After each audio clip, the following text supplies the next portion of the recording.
کی فجر گزر جاتی ہے بستر پہ، زور گزر جاتی ہے پھٹے پہ گپوں میں، عصر گزر جاتی ہے چائے پینے میں، مغرب اور عشاء موبائل پہ لیٹے لیٹے بیت جاتی ہے، اور ان سے آپ گفتگو کریں تو وہ دانشور ہیں، آپ بات کریں تو پنچایت ختم کرنے والے لوگ ہیں، آپ ان سے بات کریں تو وہ عالمی سیاست پر نظر رکھتے ہیں، آپ گفتگو کریں تو شعور کی اعلیٰ گتھیاں سلجھاتے نظر آتے ہیں۔ خدا مجھے ایسی خدائی نہ دے کہ اپنے سوا کچھ دکھائی نہ دے۔ یہ غفلتیں ہیں، یہ شورش ہے، یہ اپنے منہ سے خود میاں مٹھو بننا ہے۔ اس غفلت کو تھوڑا سا توڑا جائے، ورنہ زنگ لگ جاتا ہے صلاحیتوں کو۔ جو لوگ تھوڑے دن موٹر سائیکل نہیں نہ چلاتے، ان کے لیے مشکل ہو جاتا ہے پھر اس کو سٹارٹ کرنا بھی۔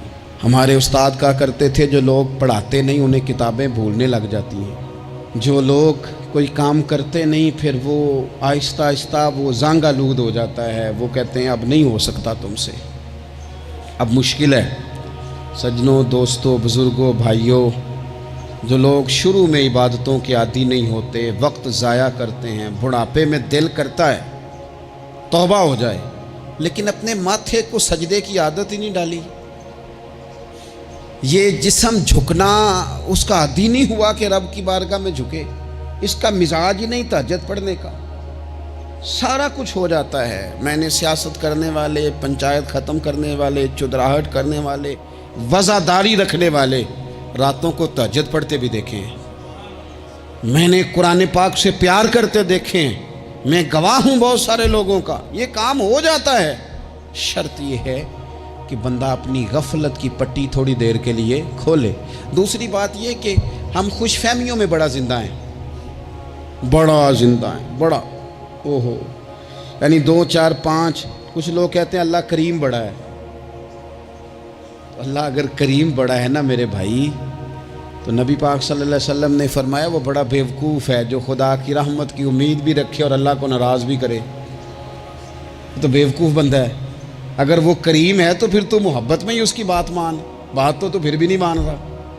کچھ لوگ کہتے ہیں نبی پاک صلی اللہ تعالیٰ علیہ وآلہ وسلم شفاعت کریں گے۔ بھئی ہمارا تو سہارا ہی اس بات پہ ہے، حضور سفارش کریں گے، پر نبی پاک نے درجنوں جگہوں کہا ہے جو میرے طریقے پہ نہ چلے فلیس منا، مجھ سے نہیں۔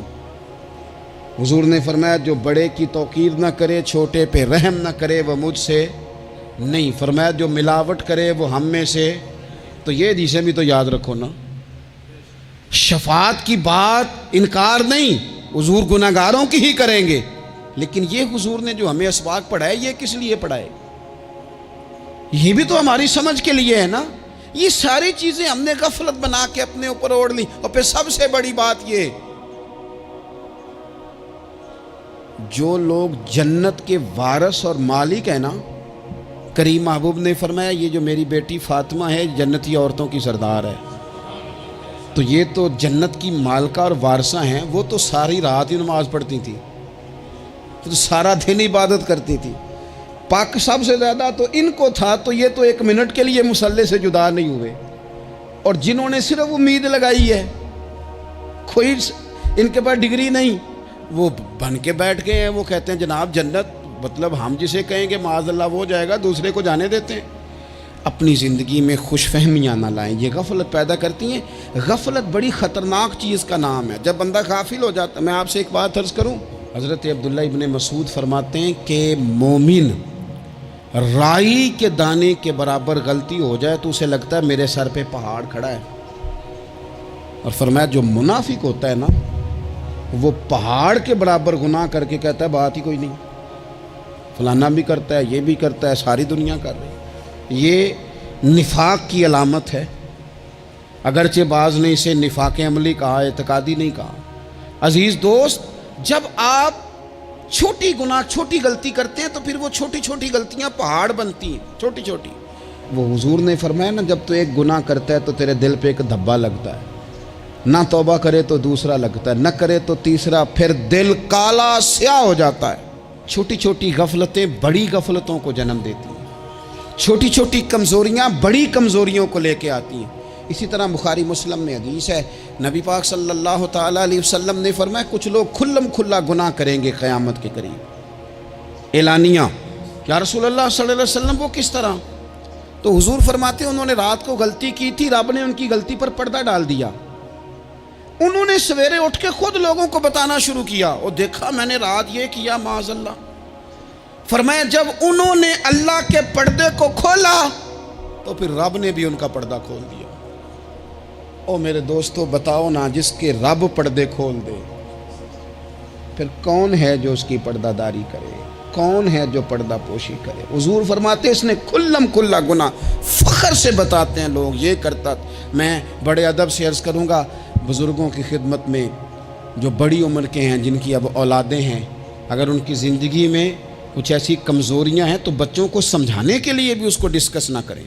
ہم یہ کرتے تھے، ہم یہ کرتے تھے، اس کا کوئی فائدہ نہیں، یہ ہم کر کے دیکھا ہے سارا کچھ۔ نہ نہ نہ نہ، جس طرح گناہ ہے اس طرح گناہ کا اظہار بھی گناہ ہے۔ آپ ڈبل جرم کر رہے ہیں، آپ دلیر کر رہے ہیں سامنے والے کو کہ تو بھی کر، خیر ہے۔ بلکہ ایک نوجوان مجھے ایک دفعہ کہنے لگا جی ابا جی کہتے ہیں میں نے 35 سال یہ کام کیا ہے، یہ سب غلط ہے۔ تو میں نے ابا جی سے کہا چلو 15 کو سال مجھے بھی کر لینے دو، پھر میں بھی توبہ کر لوں گا۔ یہ ہم لوگوں کو دعوت دے رہے ہیں کہ غلط کام کرو۔ قرآن مجید کو آپ دیکھیں گے نا، سورہ یاسین کے اندر یہ بھلا کفر کیوں ہوتا تھا، منافقت کیسے پیدا ہوتی تھی، بت پرستی کیسے عام ہوتی تھی، دنیا کے اندر ستارہ پرست، سورج پرست، چاند کی پوجا کرنے والے یہ لوگ کیسے پیدا ہوتے تھے؟ غفلت کی وجہ سے۔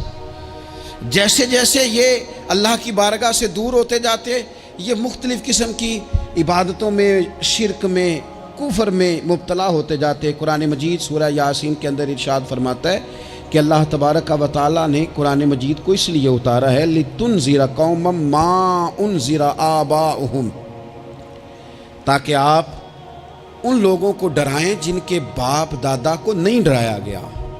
اور نتیجہ کیا ہوا؟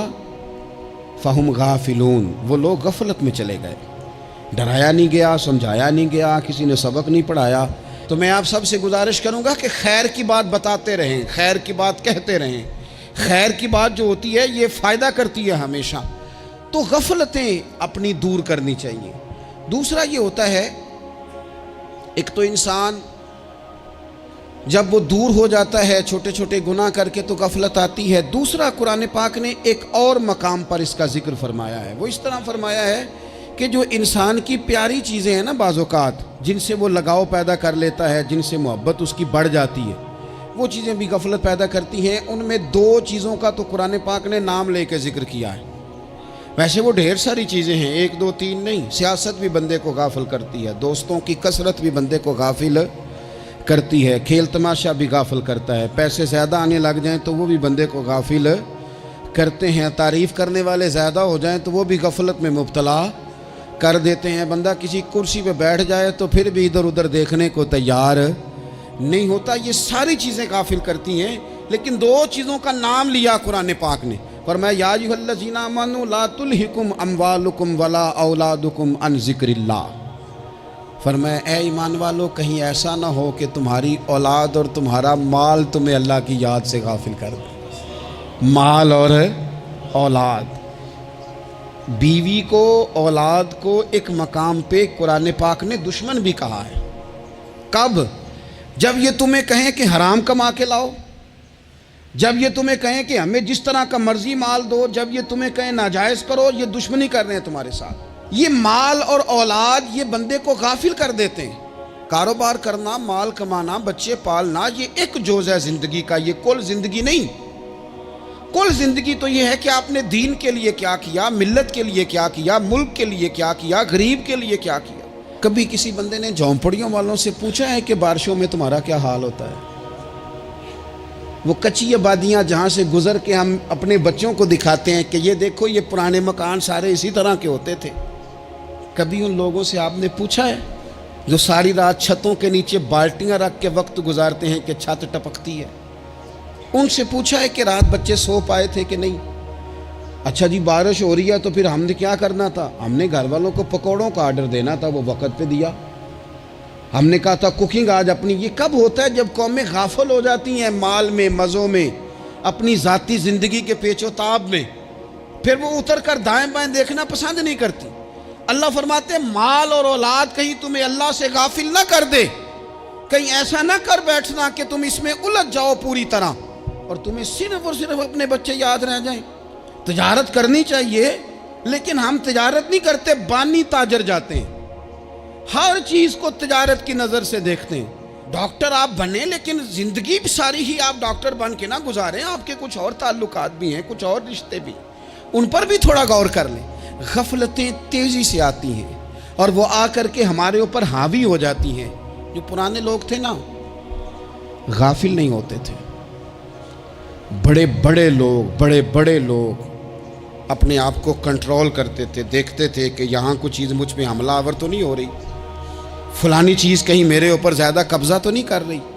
وہ پھر ان چیزوں سے اپنے آپ کو بچاتے تھے۔ نفسانی خواہشات کا غلبہ یا دوستوں کی تعریفیں یا ادھر ادھر کی چیزیں، وہ اپنے آپ کو تیزی سے اس سے بچاتے۔ اس رستے سے اجتناب کرو جو رستہ غفلت لاتا ہے، جو رستہ تکلیف میں مبتلا کرتا ہے۔ جو دم غافل سو دم کافر، سانو تے مرشد ہوئی پڑھایا ہو، ہمیں تو یہ سبق دیا گیا۔ مجھے کہہ لینے دیں، ہم میں سے ڈھیر سارے لوگ ہیں، پلٹ کر اپنی زندگی دیکھیں، اپنے آپ پر غور کریں، تو ہم اتنے قابل تھے کہ شاید ہمیں کوئی اپنے دروازے پر چوکیدار بھی نہ رکھتا، لیکن جب اس نے نواز دیا تو ہمارے لہجے ہی بدل گئے، ہمارا انداز ہی کچھ اور ہو گیا۔ شاید کوئی ہم سے سلام بھی نہ لیتا، لیکن جب اللہ نے نواز دیا تو لفظ اور جملوں کے اندر پھر ہمارے وہ رنگ آ گیا جو نہیں ہونا چاہیے تھا۔ کیوں؟ کہ مال آیا تو غفلت لایا۔ حضرت عمر فاروق کے زمانے میں جب مال آتا تھا تو وہ رویا کرتے تھے، فرماتے تھے جہاں جی آتا ہے وہاں غفلت بھی آتی۔ اپنی زندگی سے غفلت کا پردہ اٹھائیں۔ سو رہے ہیں، سارے جاگ جائیں، وقت تیزی سے گزر رہا ہے، بے قابو ہو گیا، ہم سے نہیں سنبھالا جاتا ٹائم، کب دن چڑھتا ہے کچھ پتہ نہیں چلتا، شام ہو جاتی ہے، ڈھیروں کام رہ جاتے ہیں۔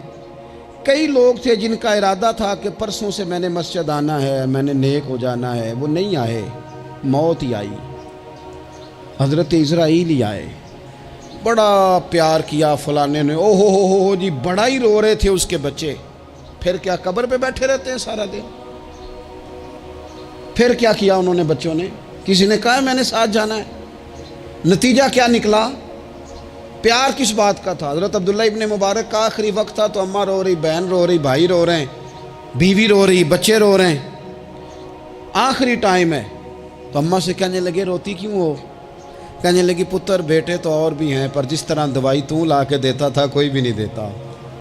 فرمانے لگے بہنوں سے اور بھائیوں سے تم کیوں روتے ہو؟ کہنے لگے تو موجود تھا تو ہمیں کوئی ڈر نہیں تھا، ہر مشکل میں تو پہنچ جاتا تھا۔ بچوں کی طرف دیکھ کے کہو تم کیوں روتے ہو؟ وہ کہنے لگے ابا جی ابھی تو ہمارے بیاہ ہونے تھے اور آپ جا رہے ہیں۔ بیوی سے کہا تو وہ کہنے لگی بادشاہی تو تیرے سر پہ تھی، یہ بچے پوچھیں گے مجھے؟ تو حضرت عبداللہ ابن مبارک نے سر سجدے میں رکھا اور کہنے لگے مالک میں سمجھ رہا تھا یہ مجھے رو رہے ہیں، یہ تو اپنی ضرورتوں کو رو رہے ہیں۔